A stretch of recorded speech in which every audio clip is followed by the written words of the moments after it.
Pero, alam mo ba na meron ng 777, meron pang 3030. Alam mo ba na meron pang 999? Ano Meron naman pang, yung 999? Ano yun? oo.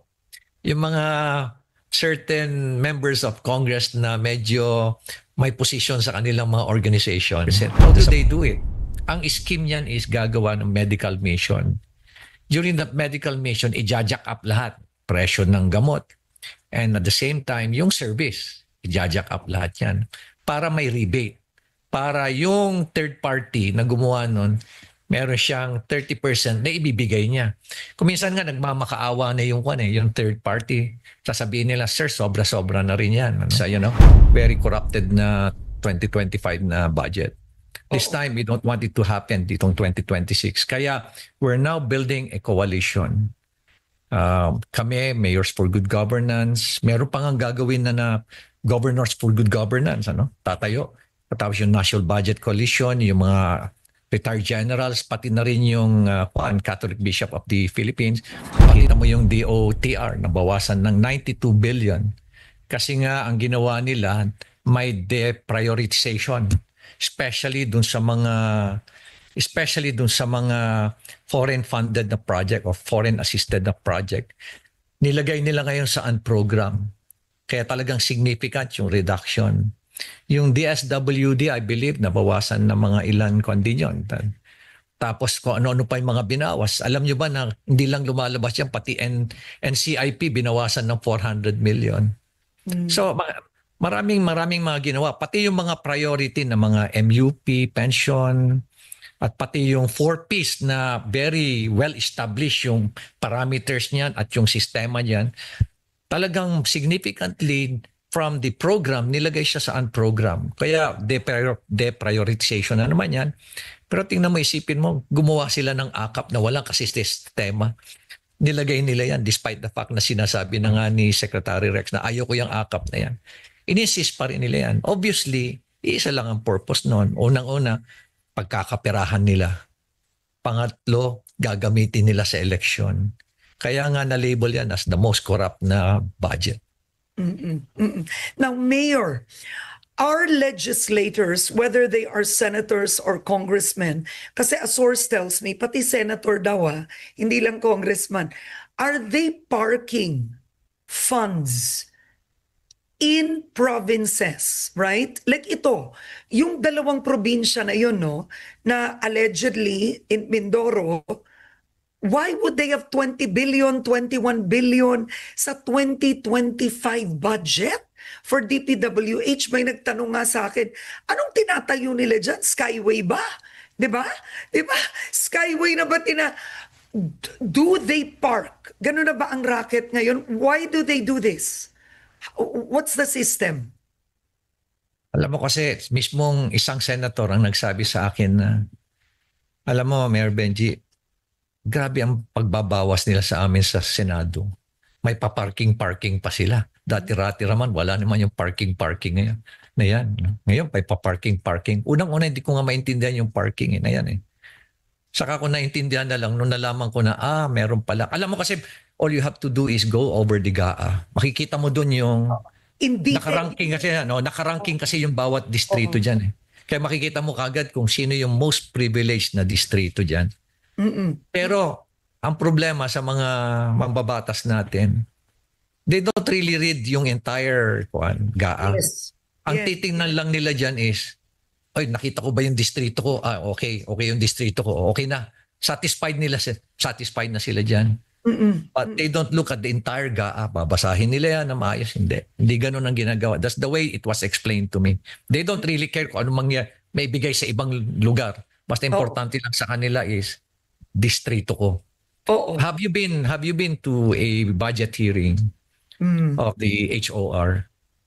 When you go there, ako ilang beses ako nag-attend yan. Puro parochial concern yan. Puro ako sa amin, puro ganun lang ang hinihingi lahat ng mga yan. Nothing strategic, nothing that would support the national interest. Ang tinitingnan lang nila dyan is para sa akin, para sa distrito. Yan lang. Oo. Maganda punto niyo, Mayor, kasi sinabi nga ni Senator Sherwin Gatchalian kahapon at ni Congressman Toby Tiangco. Ang budget kasi, unang-una, ang kapal-kapal niya. Like roughly 7 books, right? So hindi mo babasahin lahat. Pero what's Yes. interesting is I have Congressman Toby Tiangco telling me he was asking for a soft copy. Ni wala daw soft copy. So how would you change? Because Yes. you did say you are willing to lead the probe into the corruption involving legislators and government officials with infra projects. But if you were going to change the system, how would you change it? Para hindi makalusot sa budget. Well, unang-una siguro dapat yung BICAM maging transparent yan. Kasi yung kwan naman yung budget hearing sa level ng executive, kwan naman yan very transparent yan Ang problema natin yung BICAM. Isa yan sa mga kailangan natin tutukan talaga. Kaya nga nag-iingay na kami ngayon Kasi we don't want the same circumstances that will happen for the 2026. Na nung 2025, deliberation ng 2025, tahimik lahat Nobody's talking about it. Yeah. Kaya talagang very bold, emboldened yung mga nasa small BICAM to, to do their trade and Oo. come up with this, very corrupted na 2025 na budget. This Oo. time, we don't want it to happen ditong 2026. Kaya we're now building a coalition. Kami, Mayors for Good Governance, meron pang ang gagawin na Governors for Good Governance, tatayo. Tapos yung National Budget Coalition, yung mga retired generals, pati na rin yung Catholic Bishop of the Philippines, pati na rin yung mga Christian bishops. And marami na kaming ngayon and we're going to hold a special event sa Metro Manila, hopefully before the end of this year or early next month. Before the end of this month or early next month. Para Okay. talagang emphasize namin yan. Now, what should President Marcos Jr. do? Because he did, in a way, in his SONA, in effect, I would say he warned Congress that if they come up with a budget that's not aligned to his, he would return it. That's one. Mahiya naman kayo, right? That's one. Number two, he comes out with this report, but he talks about the contractors. But at the end of the day, the alleged corruption really started in the House where his relative is the Speaker. It's the Speaker who has control of the budget. So what do you make of this? Is the President being two-faced? Is he being weak? What should he do more? At the end of the day, galing naman ito sa mababang kapulungan. Kamag-anak niya ang nagpasa ng budget na to sa mababang kapulungan. Well, yan ang nakakalungkot, Nakakalungkot siya na for the past 3 years tahimik lang ating presidente. Pero siguro nakita niya na he has to leave a legacy. And that's the opportunity is for the next 3 years. Siguro naisip na rin niya na talagang someone is bringing down my administration single-handedly. You believe that the president should already choose a lead investigator? Would you be willing to be that lead investigator if a task force is formed?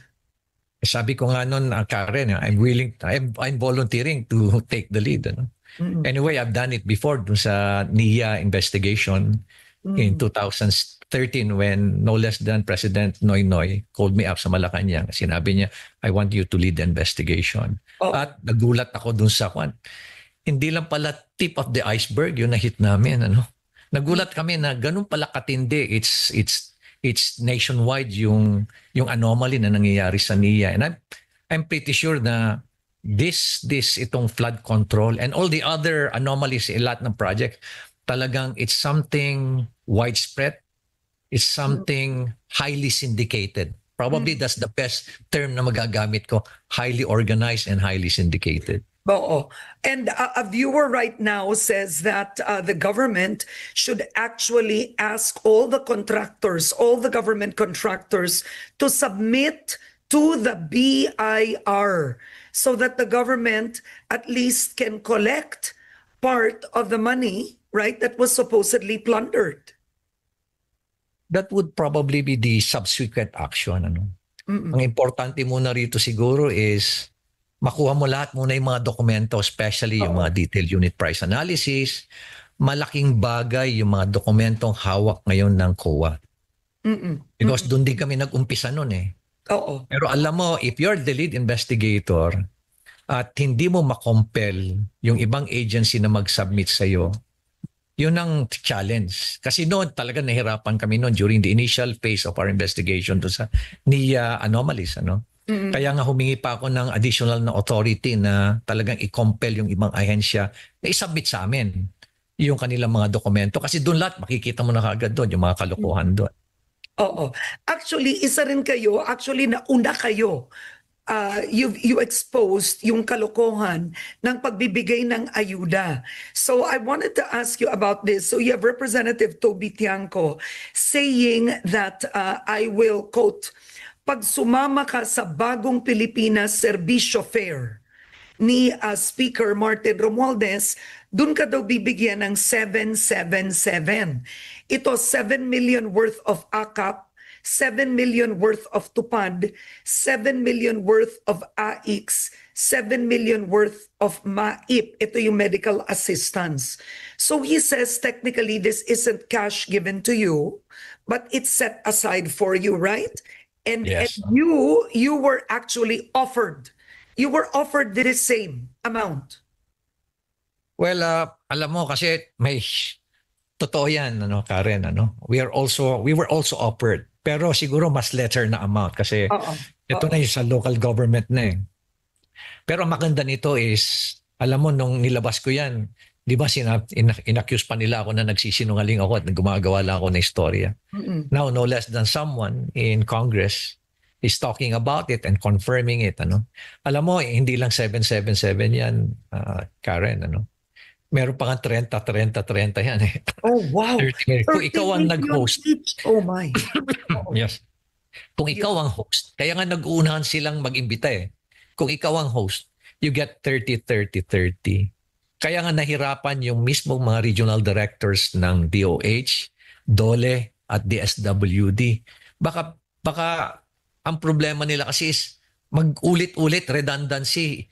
Mm-mm. Sila na lang na beneficiary ang lagi na nabibigyan. Kaya kailangan nag-usap sila. Kaya sabi nga ng isang regional director, sir, sakit ng ulo namin dyan sa 30 na yan. Sabi nila. Pero alam mo ba na meron ng 777, meron pang 30. Alam mo ba na meron pang 999? Ano Meron naman pa- 999? Ano yun? Oo. Yung mga certain members of Congress na medyo may position sa kanilang mga organization, sa political party nila, they don't get 777, they get 999. Hinabi na sa akin yan eh, isang beneficiary niyan. Siya na mismo nagsabi sa akin, Mayor, ako nga 999 eh. Okay. Now, So ang dami-dami nilang scheme, ano? Oo, ang daming, is this in violation? One of the budget process of the Supreme Court decision on PDAF? Yan ang tanong ko. Does this scheme violate the Constitution in any way? Well, it completely, I would say completely, absolutely, ano? And it's something unbelievable na pwede na lang, sumama ka lang, tapos kung sumama ka lang, you get 777 Or 999? 999. Or Patapos 30. per sortie. Per sortie yan, Karen. Paano kung nakaapat ka? Paano kung naka-anim ka? Yung iba nga, nung naka-anim sila, until nung nalaman na nung ibang mga member ng Congress na pag sumama ka pala makakatanggap nito, dumami na, nag-volunteer. Kaya ang ginawa nila ngayon, nilimit na lang nila. Sumama ka ng napakaraming sortie but you only get a maximum of 4. So that's still 4 times 21. That's still 84 million. Yeah. In terms of AKAP, yung mga yan, MAIP. So technically, it really smacks of patronage politics. I mean, the lower house has been known for this for years, but would you say this is the worst? Yeah, and you just mentioned the right word, ano? Marami na ako nakausap na mga negosyante, mga politiko mismo, no? Even people in the religious sector, sila na mismo ang nagsasabi na this is probably the most corrupt na na kongreso, sabi nila sa akin. Ngay the way they explain it is ibang level ang corruption. Mismo rin na mga tao diyan sa, I would say, sa Malacanang, may nakakausap din ako diyan. Ganon din ang observation ng mga nasa uniform service. Nakakaiba talaga ang level ng corruption. Now, Mayor, what can the president still do at this point? It is 3 years to go, right? And Senator Sherwin Gatchalian says that the 2026 budget will be an education budget and the golden age of transparency. That one we have to see kung totoo, papayag ba ang mga kongresista na mabawasan, mawala yung kanilang 777, 999, 30, 30, 30. Yan ang tanong, Mayor. Good point, Karen. Siguro, unang-una, kailangan i-sustain ni Presidente ito. Walang let up.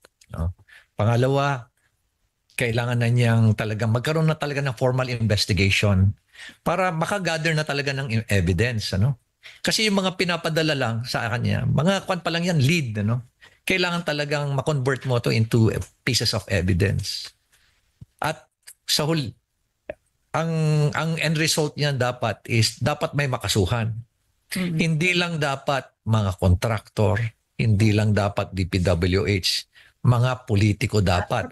Whether they are members of Congress o kaya sa local government, dapat talaga makasuhan. Regardless kung malapit sa kanya, relative niya, o kaya mga kaibigan niya, kailangan kung talagang mayroong matibay na ebidensya, kailangan may makasuhan. And that's the only way you will get the trust and confidence of the people. Huling tanong, last no, is when you spoke out against the alleged corrupt practice of etong 777 or etong ayuda pag nag-attend, how did it affect you? I mean, the budget of your city. Madami daw takot kasi pag tinanggal ang medical assistance, lumalapit talaga ang tao. How did it affect you, Mayor? Well, talagang napakahirap sa akin. Kumbaga, napakahirap kumuha ng pondo. Mabuti na lang may mga mababait na senator na nakakahingi ako. May nakakahingi rin ako ng ayuda kay no less than kay Secretary Rex in terms of goods, yung mga food packs. Mahirap. Kumbaga parang feeling mo pinagtutulungan ka eh. Parang hindi ka pinagkakatiwala ng ibang miyembro ng kabinete. Kumbaga parang pariya, outcast. Pero sabi ko nga, kailangan lang talaga kuminsan luluhod ka sa mga senator na lang na kaibigan mo para makakuha ka lang. Alam mo ba yung MAIP na yan? Akala mo siguro yung medical assistance na yan in the form of guarantee letter. Hindi yan. Scheme yan, Karen. In fact, ang hinihingi dyan is mga 30%. Ang ibig sabihin, 30%. Bibigyan kita ng MAIP pero ibalik mo ang 30%. How do they do it? Ang scheme niyan is gagawa ng medical mission. During the medical mission, i-jack up lahat. Presyo ng gamot. And at the same time, yung service, i-jack up lahat yan. Para may rebate. Para yung third party na gumawa nun, meron siyang 30% na ibibigay niya. Kung minsan nga nagmamakaawa na yung third party, sasabihin nila, sir, sobra-sobra na rin yan. Mahirap din. Yung 30, habulin yung 30 kasi masasacrifice yung serbisyo. At baka mahuli kami dyan. Kasi napakalaki. Pero yun talaga sige, bibigyan kita ng basta 30 ako. Walang hindi bababa yung 30. Ganun naka